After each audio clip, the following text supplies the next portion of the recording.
Grow tents are the easiest way to instantly create a grow space and comes with all the ports and tools needed to customize the space for any situation.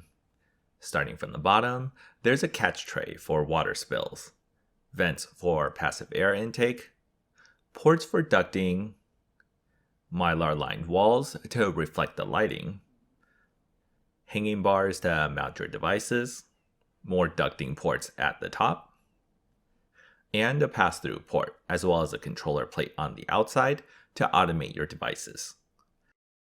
As for what size of grow tent to get, generally speaking, you'll want about 3 to 4 square feet per medium-sized plant.